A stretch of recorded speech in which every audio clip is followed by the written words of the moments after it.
Welcome to Three Witches and a Druid podcast, a Canadian podcast about paganism in today's modern society.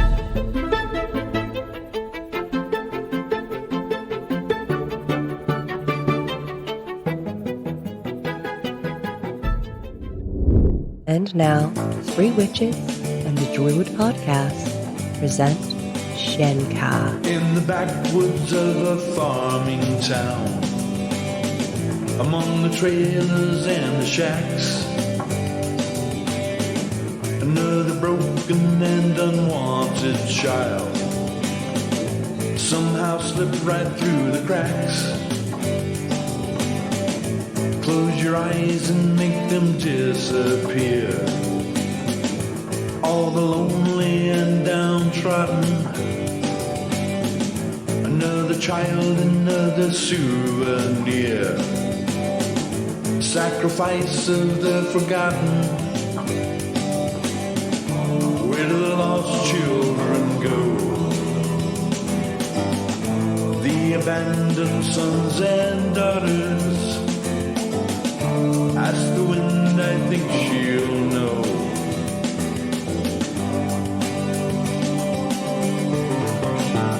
Cry baby holler.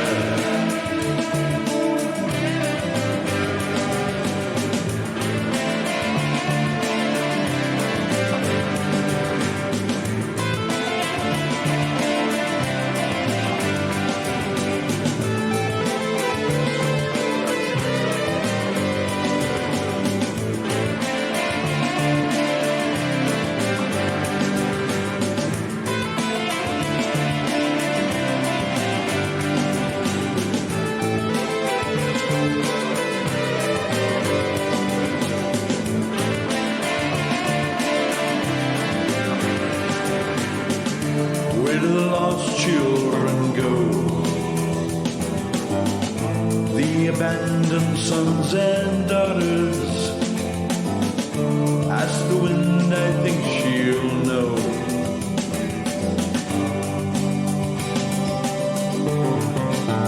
Cry baby holler. Not a changeling, not a stolen child. No fairy realm to live within. Just another inconvenient truth to turn your back on once again. Listen closely, you can hear the sound. Midnight morning on the wind. Lamentations of 10,000 souls who paid the price for all your sin. Where do the lost children go? The abandoned sons and daughters. Ask the wind, I think she'll know.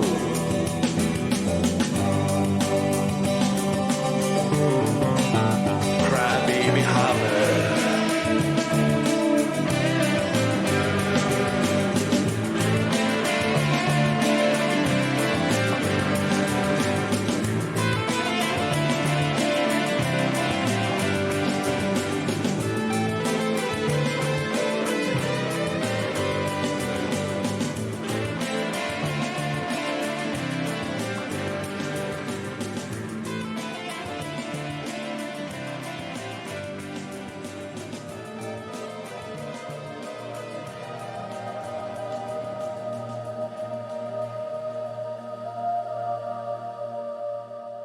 Hello, everybody, and welcome back to Three Witches and a Druid. We this time are on Zoom for a multitude of reasons, and we like to talk about our lives as modern pagans. I'm Margot. I'm Maeve. Gwen. And I'm Brian. So we have a special guest today. So I just want to clarify, because most of our listeners come here for the incredible opinions of 4 middle-class white people, and it's very uneducational, and it's just us spewing opinions. Well, tonight we have an actual guest who is educated and knows what they're talking about, and I just want to be sure that no one out there is like, we're not setting the bar too high here. Like, don't expect this all the time from us. This is a one-time deal. This is what you get. Be happy with it. So I want to thank Drum, the Arch Druid of ADF, for joining us, and welcome. Thank you. It's good to be here. So I know who you are because I see you almost once a week. The other 3 ladies here know nothing about you. Well, they might know a little bit. I don't know. I read from a Commonwealth. Oh, there you go. Yeah. So introduce yourself. Tell us who you are. My name is Jean Pagano, also known as Drum. It's easier to say. And living here in the States, my name is Jean, Jean. So it's mispronounced on a daily basis. So Drum is really easy and monosyllabic. I'm a Druid. I live here in Toledo, Ohio in the States. I lived in Canada for 3 years in Edmonton, which was a wonderful experience. I miss it a lot. I've been a Druid for a really long time. This is my 39th year in ADF, and I'm a neo-pagan. I think I've been pagan for a really long time. I just didn't have a name for it. Just to give you a brief introduction, when I was in grade 8, I studied Edith Hamilton's mythology and studying about the Greek gods. And we had this test, and the test said, the Greek gods are still worshipped today. And that seemed really easy to me. I said, true. And I got the test back and it said false. And I was crestfallen. I thought, how could this be? They're so real. And so that was really my first kind of educated foray into paganism. It just made sense that there were these multiplicity of deities in the world. And it wasn't really until a little while later that I had a name for it. I read a book called The View Over Atlantis by John Mitchell, where he talked about paganism being the old religion. Then I had a name for it. But I'm a Druid. I'm a polytheist. I'm a tree hugger. I'm really happy to be here and, happy to impart the little knowledge that I have. Brian gave a big send up there, but I'm just a person like everyone else. But it's really good to be here. Excellent. So you told us what sort of brought you into paganism, but what brought you on to the Druid path specifically? Well, I think that I think that there are certain things that you experience in life that you can't quantify at first. But I always felt an affinity to trees and to nature. It was something very close to me. And I really didn't feel that I was separate from that, but kind of a part of it. And I read a book called Drawing Down the Moon in 1979 or 1980, and it talked about different paths. And while I was very familiar with witchcraft, when I read about the new Reformed Druids of North America, it really kind of resonated with me. And so I wrote to the person who was listed there and asked them for more information about New Reformed Druids of North America. And they said, well, here's some information, but I'm starting this new group called ADF. And, you can get on the ground floor for only $35. So what does ADF stand for? What's that stand for? It stands for Arnriacht Fain. And it means he can pronounce it better than I can. It's our own druidry or our own faith. It's a neo-pagan path. It's a druidry path. It just so happened that the first names was in Gaelic, although not all the people in ADF are Gaelic based, that's for sure. So that's what brought me there. And I started looking into RDNA and NRDNA and ADF especially. I kind of fell into that practice and it was kind of a blended practice. I joined ADF in 1984 and I really didn't attend my first ADF ritual in person until 2000 and something. So for all those years, I had these books and magazines that I followed. And then when I first saw my real in-person ritual, I was like, oh, well, that's how they do it. I mean, we were close, but, practice is practice. It doesn't have to be exact. Right. So for a really long time, you were a solo practitioner. Is that correct? That's correct. Yeah, absolutely. And you've just recently joined an online virtual growth. I did. I've really been impressed with the work that they've done. And I think that we're all solitaries, regardless of whether we're in a group or not. And I think, our own altars and hearths at home, we practice in a solo manner. It just occasionally we get together as a congregation. So I think I really like what this virtual program has done. And I kind of championed the creation of that. And I'm, very happy to be part of it. So. Excellent. So what is your definition of a druid, and what makes a druid different than other pagan paths? That's really a good question. And I think that a druid really is, it's a nature aware religion, or a nature-facing or a nature-centered religion. And I think that many of them are. I think that Wicca or witchcraft surely is, has a natural component to it. And I don't want to paint with a broad brush, because I don't mean to offend anyone, because, I have a traditional practitioner of witchcraft that lives in the same house that I do. So I have to be careful. Watch out. I have to be careful with what I say. And I know for them, it's really much the same path. I know that much what separates Druidry, or at least my version of Druidry, neo-pagan Druidry from others, is that it is polytheistic. I think duotheism, Lord and Lady kind of stuff, that's also polytheistic as far as I'm concerned. But I've always said that my gods have names. For me, it's more important than just a title. While I may refer to my deities as Lord or Lady as a designation, not necessarily as a singular title, I think that Druidry is about nature. It's about the practitioner finding their place in nature, or refinding their place in nature, kind of getting into that flow, into that movement. And I think that our practice is really about finding that flow. It's kind of the watercourse way, where it's the path least resistance. I think that when we finally get to the flow, we move with it. It carries us along. We don't have to be the rock in the river that the water moves around. We become the leaf in the stream that is carried along with it, and that's part of the practice. So I see that, Druidry is just about finding our place in nature, understanding the gods, understanding our ancestors and those points in between, and then just going with it. It's like the Tai Chi of religion, it's these movements that just flow together. I think many of us have much the same attitude and the same history. We read a book a long time ago, and the same connection with nature and how we fit into it. It's all sort of a common pagan theme, I think. I think it's a misconception, and I don't think I'm the only one. But when I first started reading about the ADF and some other Druid groups, I was genuinely surprised, because in my mind, they were connected to Gaelic or pantheons from a certain culture, like in a certain geographical area. But that's not the way it's practiced, eh? In ADF, we really feel that we break our practices down into what we call hearths. And those hearths are really identified to pagan practices that existed in the past. And the ones that we follow are along what I would call the Indo-European spectrum, any place that the Indo-European language was practiced. So that's from Connacht in the west of Ireland all the way to the Indus River Valley in India, and all points in between. And I think it's because in looking at the way they practiced, they shared certain commonalities of polytheism, of fire, of some of the symbols that we use. And so when we talk about those practices as an organization, or especially as practicing units like groves or proto-groves, they usually follow those hearth practices. What we do at our own hearths, at our own altars, is really up to us. And while I think that there are members who are pagans, I think that there are members who are not. I think there are members who have no religion, or members who are Christians who are Christo-pagans, or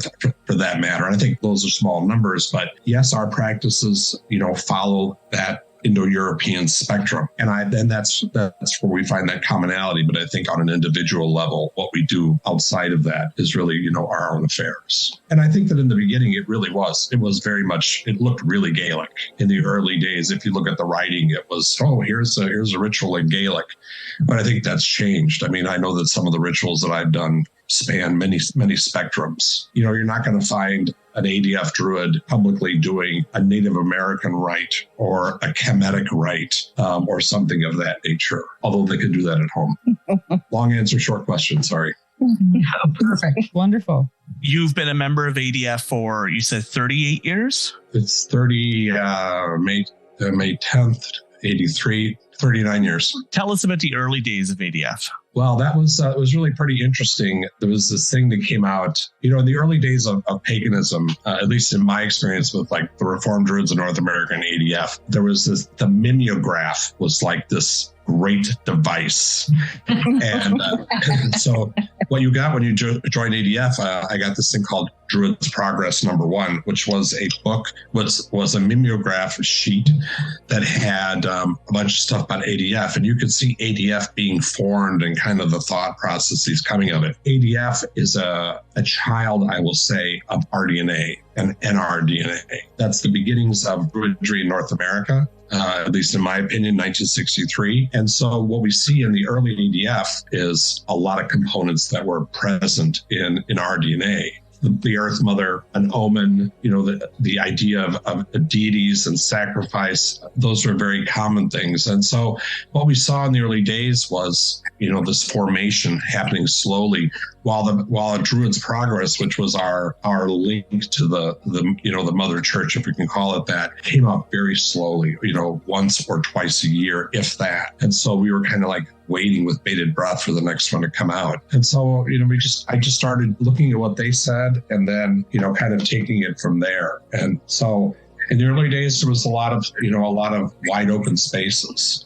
And most of ADF was concentrated in the New York area, the Ohio area, just because that's where most of the members were. And then we started to spread. So now we're in all around the world. And wonderful that you've managed to survive all this time. The organization has kept up and all that. That's very, very nice. A lot of times things begin and they end up falling apart or they don't have enough members or the case might be. This is really impressive. It's stayed together this long. A big part of it is there's a person, Orion Foxwood, who made a comment many years ago who said the real test of an organization is when a charismatic leader passes. And what we've had is I'm the 6th Arch Druid of ADF, and we've had 5 other Arch Druids, and so there has been this transition of power from one person to another. And the transition has been, I think fairly smooth. I mean, there's always ripples in the stream, but I think that, we're a little bit different than a lot of organizations in that we are democratic. We elect people as opposed to other ones like OBOT has the chosen chief, and OBOT is a fantastic organization. That's not a criticism of them, but we're democratic. And so I think that the ability to make choices like that and the transition of power and the continuance of a particular vision, while the vision of ADF may have changed over time, it still has kind of stayed the course. Is your term as Arch Druid, do you have a, specific, you serve 5 years and then a new person comes in, you get reelected, or is it, till someone dies? What's this? Is it Supreme Court or is it?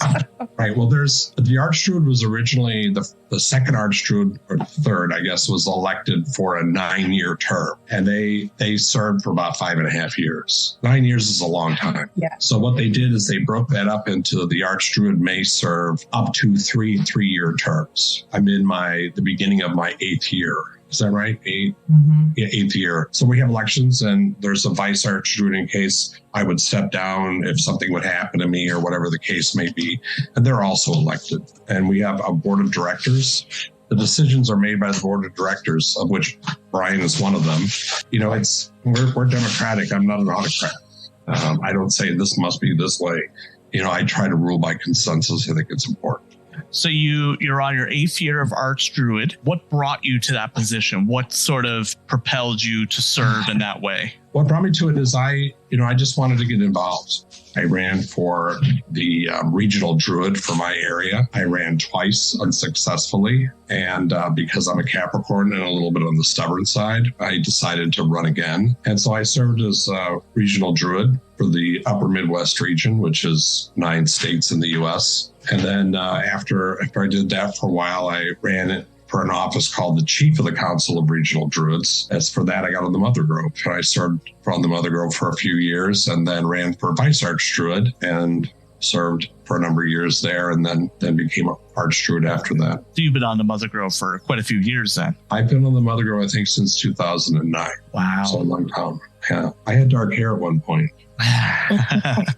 What is the Mother Grove? Because I hear you using different terms with the the 9 different states. But what's the Mother Grove exactly? Mother Grove is our board of directors. Okay. So we're a corporation. We're a not-for-profit corporation, and we have 9 voting officers. Vice Arch Druid, Vice Arch Druid, Secretary, the Chiefs of the Council of Senior Druids, which is Brian, Chief of the Council of Regional Druid, which is one of our Australian members. And then we have 4 non-officer directors, and that's who makes up the Mother Grove. Approximately how many members do you have worldwide? We have 1,087. Nice. So I just had that count done. We have our annual meeting coming up in a couple of weeks, and usually put that in there. And we have some lapsed members. So some of those, actually, there's 114 lapsed members. So that number could go up as well from that 1,087. What, when you decided to move into that more and more into the Mother Grove and different positions, is there a vision? Is there an area of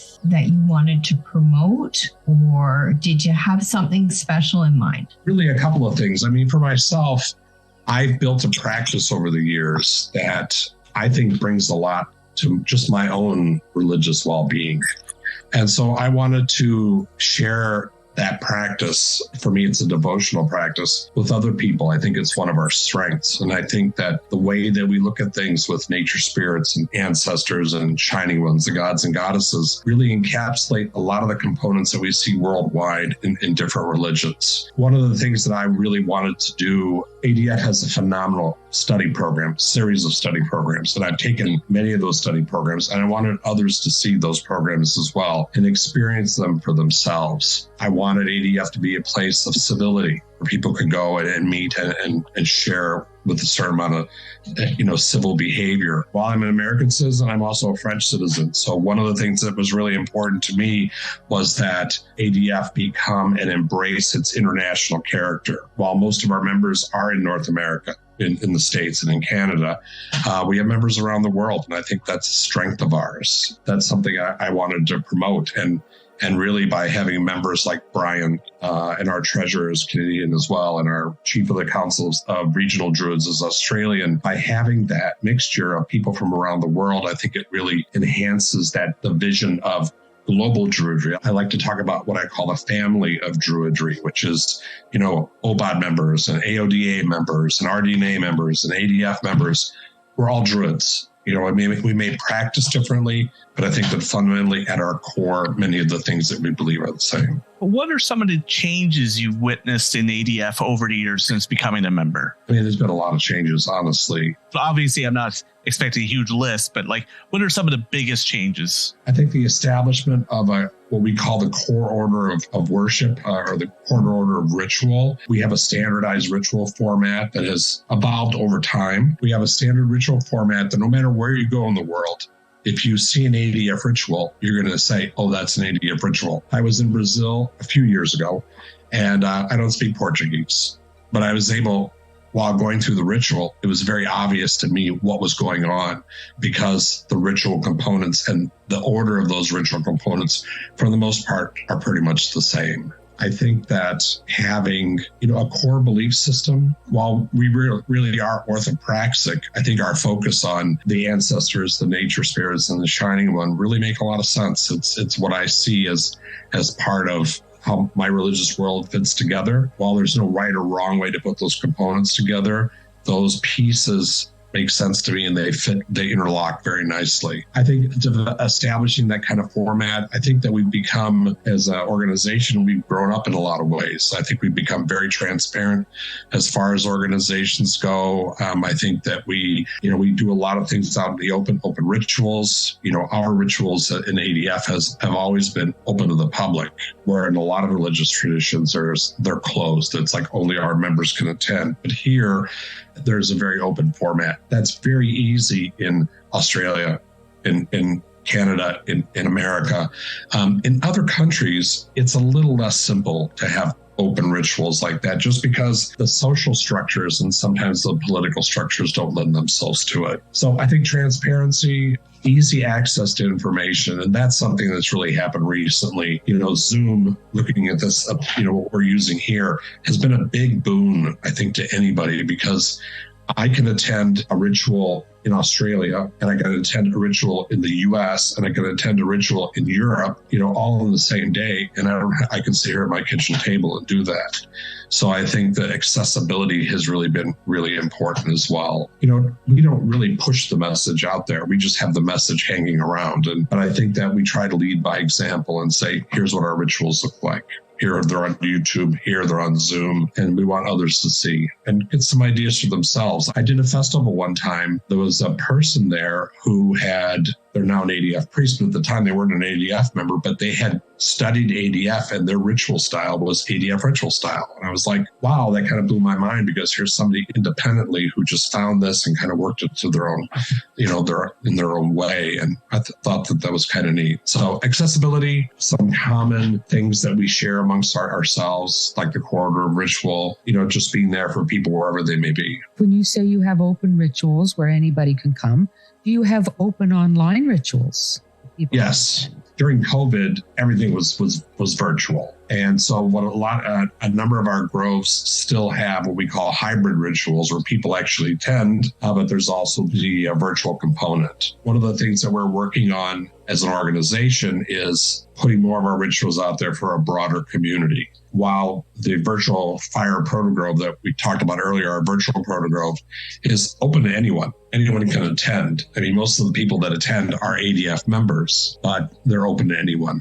I know that OBOD, our other Druid organization that we're familiar with, they do have online rituals that are very nice. And, we're looking to approximate that as well and do it in our world as well. What are some of the struggles ADF has experienced over the years? Things like growing pains or being in America versus Europe? That's a really broad question. So I'll try to narrow it down to a couple of answers. I think that social media has been a big boon for us because it gets the message out. News travels quickly, and sometimes it's hard to respond to news, and people sometimes hear things may or may not be the correct interpretation of things. And I think that you can only contain a can of worms in a bigger can sometimes. But I think that some of our bigger challenges have been, gaining acceptance outside of the United States.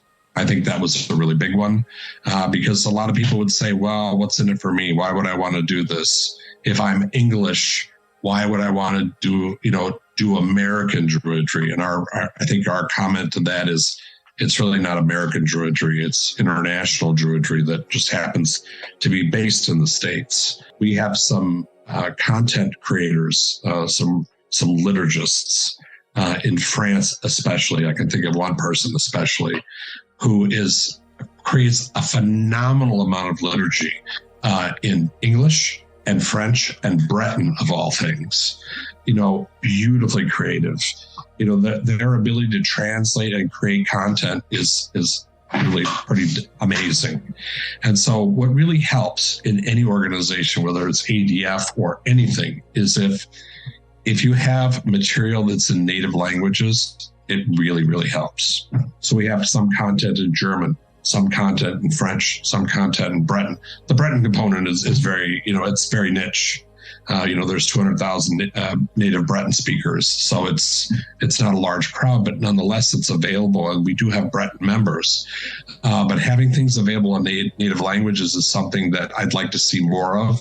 It's hard to do and hard to do effectively. By offering that, I think it makes it very much easier. And I think it proves to people that, hey, it's not just an American thing. Right. We had a ritual, for example, that was created by solitary members in Europe for Samhain. I think it was last year. So what you have is an ADF ritual that's recorded that is in different languages. So this part of the ritual's in English, this part of the ritual's in Spanish, Gaelic, German, French, Breton. So it's a conglomeration. It's a beautiful example of what international Druidry looks like.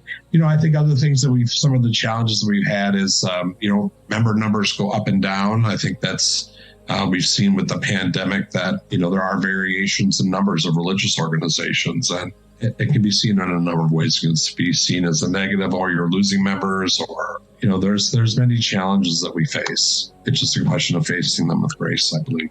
Right. Is there any memorable moments since becoming Arch Druid that sort of stand out in your head? Let me think about that. When I became Arch Druid, I broke my arm right before I became Arch Druid. And so it wasn't anything glorious like mountain climbing. I was roller skating, learning to roller skate, and I fell and broke my arm. When I was elevated, I had my arm in a cast. It was kind of limiting because I'm right-handed, and I had this thing here I couldn't type very well. But that was a memorable moment. But really, traveling abroad has been. I do a lot of traveling as Arch Druid. I like to go out and meet people because I think it's nice to put a face to the organization. Going to Brazil was a really amazing experience. Going to Australia was an experience. And here's the big reason why. In each of those cases, I celebrated Samhain here in the States. And then 2 or 3 days later, I celebrated Beltane on the other side of the equator. Oh, interesting. And so it really gave me a different view of the high days, because before then I was like, yep, it's Beltane. But now I really understand, especially since the Earth Mother is a very important part of our practice and the way we look at things. I understand that the Earth Mother and just the Earth in general is really not all that Northern Hemisphere or not all that Southern Hemisphere, but really this constantly moving blend of the two. So those were powerful moments. I ordained our first German priest. That was a phenomenal experience. To see many of these members, German members, who are dressed up in very interesting local costumes, regalia, and seeing them come together with such joy to see one of our people be ordained. I went to the Obod Summer Gathering a few years ago when I first became Arch Druid, and just to be received so nicely by Philip Pagano and by the entire organization was really, really nice. It really made me understand and believe even more in that family of Druidry thing. But just, getting together, I've gone to some small rituals with people that were so profound and so powerful. There's just so many different ways of looking at the work that we do. And, I'm blessed that I've gotten to see it, honestly. Young people new to paganism, tell us what ADF, why they should look into ADF. I think that ADF presents an interesting Druidic practice. And I think that we have a couple of introductory programs. We have this thing called the Dedekind program, which is kind of a year and a day. It's really not a year and a day, but I like to say a year and a day. A year and a day program. It's a year-long series of studies. We also have this program called the Hearthkeeper's Way. And what the Hearthkeeper's Way is, it's a free program available to members or non-members that basically takes you through our practice and gives you example prayers and rituals and, things all across the spectrum, from the moons to the high days to all points in between. It's available in PDF form. I think that it allows people to take a look at our practice in pieces and see how it applies to them or appeals to them. We have a social media presence. We're on Twitter and we're on Facebook and Instagram and Discord, as well as e-lists, which most young people aren't going to be on e-lists, but we do have a presence, and I think that we try to make more of a presence for ourselves. We have a lot of stuff on YouTube, so people can kind of see what we do before, jumping into it. The Hearthkeeper's Way, I think, is a really, really good way to get in there and take a good look at things. I think that's a great suggestion, because one of the things that we hear a lot from people is that there is a lot of information out on social media.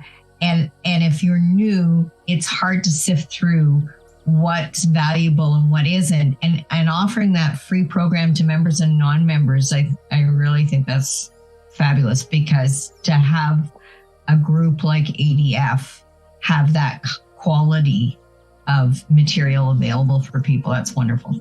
Yeah, I agree with you. I'm biased, obviously, but I think that it is a really good way, because it's social media allows you to experience individuals or events, but it's not really always in context, where I think this Hearthkeeper's Way, for example, is totally within context. It's this whole approach to things.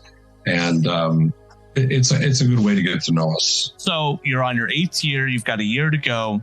Where do you see ADF going in the future? I think it will continue. I think that there's there's always new things to do. And, I've tried to foster an attitude of openness to other groups and say, come here. This is a safe place for you to be. And I've tried to also, and others, to as I said, lead by example, to show people how we do devotional practices. Because I think that's ultimately, it's about what you do.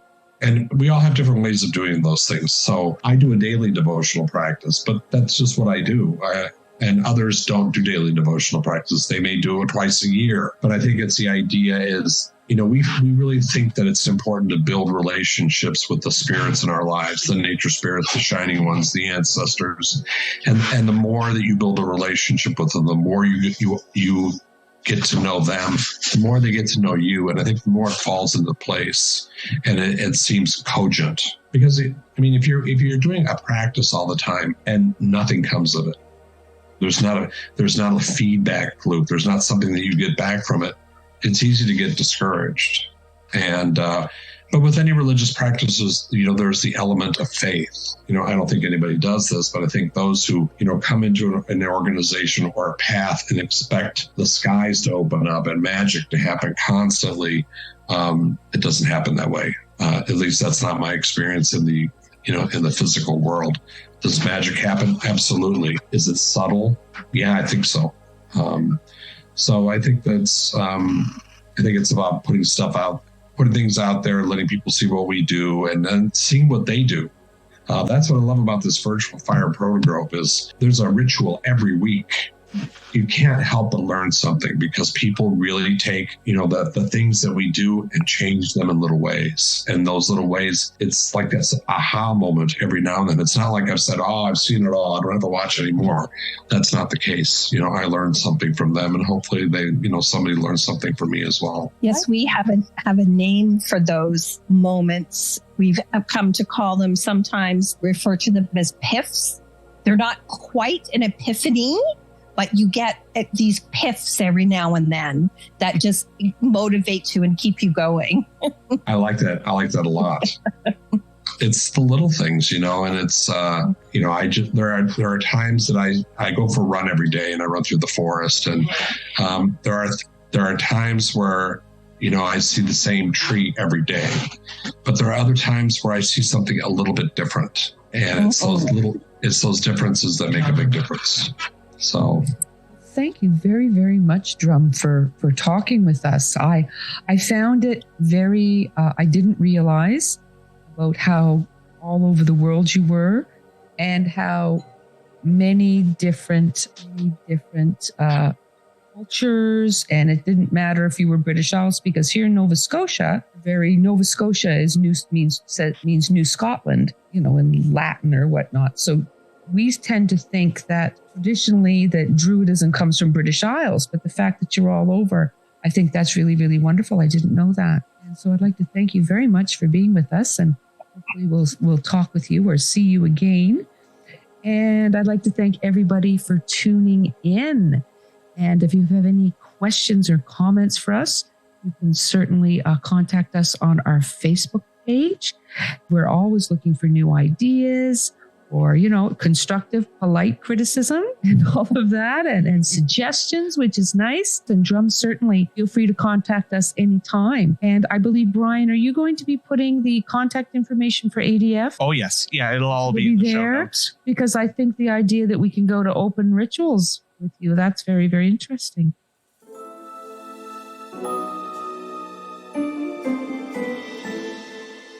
Hello, beloved listeners and patrons of Three Witches and a Druid podcast. We would like to take a moment to express our heartfelt gratitude for your unwavering support of our podcast. With your encouragement, we have been able to explore and celebrate the rich and diverse world of paganism and spirituality. We feel blessed to have had the opportunity to share our knowledge and experiences with you. As we continue to grow and evolve, we invite you to join us on this journey and become a Patreon member of our podcast. Your contribution will help us to continue creating quality content and provide you with more exciting episodes filled with wisdom, insights, and a little enchantment. By becoming a Patreon member, you will not only support our mission, but you will also have access to exclusive content, behind the scenes goodies, discounts, and much, much more. Together, we can create a thriving and supportive community. To our amazing Patreons who have been there to support us through the past 3 seasons, Sybil, Josie, Catherine, Nicole, Amy Beth, Tomlin, Samantha, Stephanie, Chris, Ramos, Eric, Karen, Highland Horde, Danny, Tania, Sarah, Kay, Linda, and Jennifer. We thank you from the bottom of our hearts for being a part of our 3 Witches and a Druid family. Let us continue to inspire and uplift each other, and may our collective energy bring light and love to the world. So until next time, everybody, merry meet. Merry part. Merry part. Merry meet again. Blessed be. Blessed be. Hey, thank you. This has been 3 Witches and a Druid podcast. Thanks for listening.